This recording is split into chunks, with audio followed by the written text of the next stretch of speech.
വെണ്ടയ്ക്ക അവിയലാണ് നമ്മൾ ഇന്ന് ഉണ്ടാക്കാൻ പോണത്. ഇതൊരു മസ്റ്റ് ട്രൈ വെറൈറ്റി വെണ്ടയ്ക്ക റെസിപ്പിയാണ്. അപ്പോൾ നമുക്ക് വീഡിയോയിലോട്ട് പോകാം. വെണ്ടയ്ക്ക ഞാൻ ഇതുപോലെ രണ്ടായിട്ട് നീളത്തിൽ കട്ട് ചെയ്തെടുത്തിട്ടുണ്ട്. 4ആയിട്ടും നമുക്ക് കട്ട് ചെയ്തെടുക്കാം. പാനിൽ എണ്ണ ഒഴിച്ച് പച്ചമുളക് കീറി ഇട്ട് കൊടുക്കാം. കറിവേപ്പിലയും ചെറിയുള്ളി അരിഞ്ഞതും കൂടി ചേർത്ത് കൊടുക്കാം. ഉള്ളി ഒന്ന് വഴന്നു വരുമ്പോൾ ഇതിലോട്ട് അരിഞ്ഞു വെച്ചിരിക്കുന്ന വെണ്ടയ്ക്കയും കൂടി ചേർത്ത് കൊടുക്കാം. വെണ്ടയ്ക്ക ഒന്ന് വഴന്നു വരട്ടെ. അപ്പോഴേക്കും നമുക്ക് അവിയലിന് വേണ്ടുന്ന അരപ്പ് തയ്യാറാക്കാം. മിക്സിയിലോട്ട് തേങ്ങ തിരിങ്ങിയത് ചേർത്ത് കൊടുക്കാം.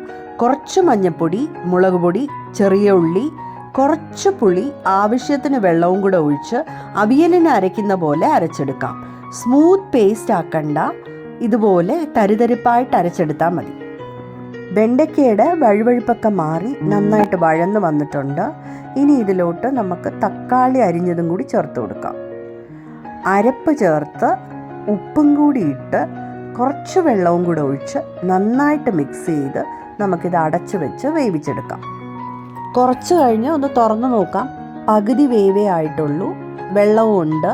വീണ്ടും അടച്ച് വെച്ച് നല്ലപോലെ ഇതൊന്ന് കുക്ക് ചെയ്തെടുക്കാം. വെള്ളം വറ്റുന്നവരെ നമുക്കിത് കുക്ക് ചെയ്തെടുക്കാം. ഇപ്പോൾ ഏകദേശം വെള്ളമൊക്കെ വറ്റി വന്നിട്ടുണ്ട്. തുറന്ന് വെച്ച് തന്നെ ബാക്കിയുള്ള വെള്ളവും കൂടെ വറ്റിച്ചെടുക്കാം. ഒന്ന് ഇളക്കി കൊടുത്ത് ഇതിന് മുകളിലോട്ട് കുറച്ച് പച്ച വെളിച്ചെണ്ണയും കൂടെ ഒഴിച്ച് വീണ്ടും ഒന്ന് അടച്ച് വെച്ച് 30 സെക്കൻഡ് കഴിഞ്ഞ് നമുക്ക് സ്റ്റവ് ഓഫ് ചെയ്യാം. ഈ അവിയലിന് അപാര ടേസ്റ്റാണ്. തീർച്ചയായിട്ടും നിങ്ങളിത് ട്രൈ ചെയ്ത് നോക്കണം.